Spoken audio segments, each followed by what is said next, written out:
पराधीन सपने हूँ सुख नाही, पराधीनता तो सपने में भी पाप है और ऐसा भारतीय संस्कृति में कहा गया है.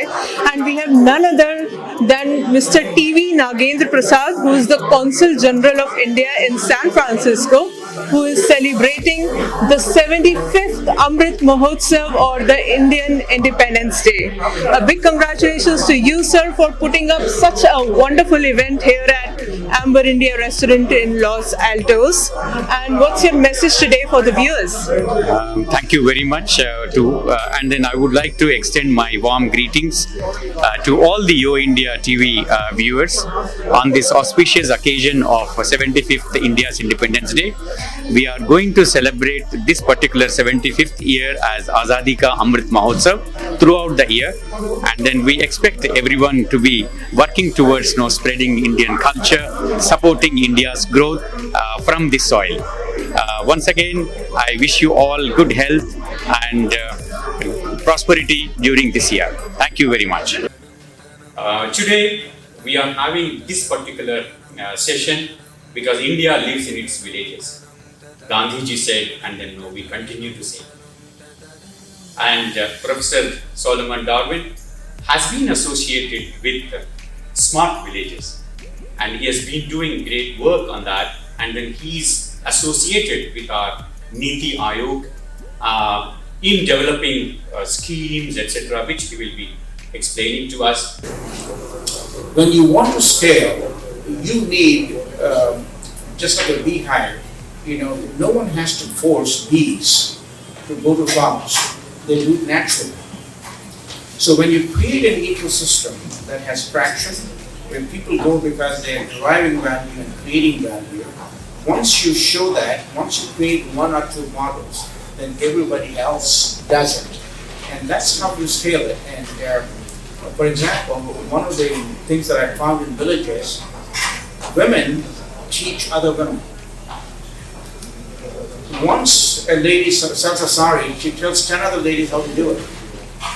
This traction, which means then in the ecosystem you have PayPal, you have FedEx, you have a platform, you have the whole ecosystem intact, so everyone benefits from that ecosystem. And that's part of our research at Berkeley in the Center for Group Markets, is how do you create an ecosystem? It's the honey-bee effect, where you don't need to force it to happen, it happens naturally, but you need to prime the pump so the water flows. You need to prime it, and that's what we're doing right now. Hello everyone, we are at the 75th Indian Independence Day celebrations by none other than the Consulate General of India in San Francisco, and right here in Los Altos we have a wonderful speaker with us from University of Berkeley, Mr. Solomon Darwin. Solomon just gave a very wonderful speech about rebuilding India, about uplifting India, about the new and innovative ways that we all should have, and he also has a very collaborative approach already, not just with Fortune 500 companies but also with the government of India, which is so amazing.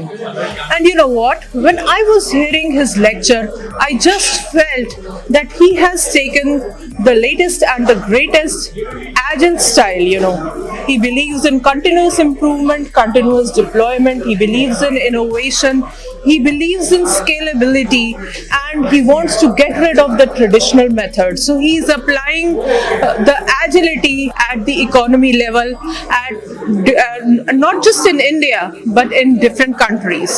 So the presentation that you made today was pretty impressive, and audience was just blown away, and it was very different way of celebrating Indian Independence Day. Normally we have more cultural celebrations and less intellectual celebrations. This was a very intellectual celebration. So first of all, tell us more about your business integration background in UC Berkeley.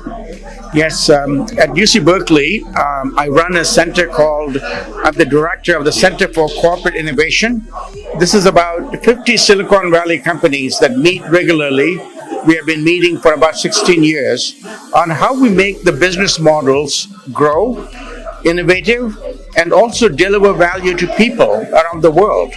And that's what we've been doing. And so we are trying to see how we can apply that in India, because India is a great laboratory and it has scale. And India also represents not only the young talent but also the future customer base for many of these companies right here in the Valley, and they don't need to look any further. And innovation is my business and my topic that I teach at Berkeley. And how do you create business models that will create value for emerging economies, the poor man, the people at the bottom of the pyramid, where they derive value, but also they can create value from for themselves and expand their own scope in this world.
Hello everyone, we have the Padma Bhushan awardee Arogya Swami Paul Raj right here with us celebrating 75th Indian Independence Day, Bharat Ka AMRIT Mahotsav right here in Los Altos.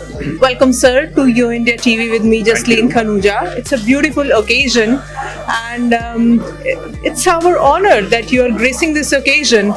And I understand that you are from a naval background. We see very less people right here in USA who are from Indian Armed Forces, and you in particular, you have naval background and you have done a lot of research into that and also made some innovative discoveries. So let's hear more about that and see like how it landed into Padma Bhushan. Right. So basically, my last 25 years, last 30 years, I've been at Stanford University in California, here in the Bay Area. And I've been working in wireless technologies. And I invented a core technology which now underlies 4G. We heard of 4G, 5G, and Wi-Fi. All of these use a technology called MIMO, M-I-M-O. So that was invented by me. And now, of course, that started as a small idea at Stanford in 1992, but now it's everywhere in the world. And every time you use your wireless device, your phone, you're using MIMO. So that was the long journey for me. And I started a few companies on the way and so on and so forth. But before I came to Stanford, I was in India, in the Indian Navy. And there my main contribution was to build India's sonar technology. Sonars are anti-submarine devices to detect submarines from ships. And I must say, India in the 1970s and early 80s built world-class sonar technology. World-class meaning better than anybody else in the world. And today we talk about 5G and AI as critical technologies, But in the 70s, sonars was a critical technology. Because of the Cold War, nuclear-tipped submarines was a major worry. So India actually built the most advanced sonars in the world. So I was part of that. So I have had a long history of contributions both in India and the United States. I'm still involved with India, and I'm very proud of achievements of our country. There's a lot more to do, and I hope all of us will contribute.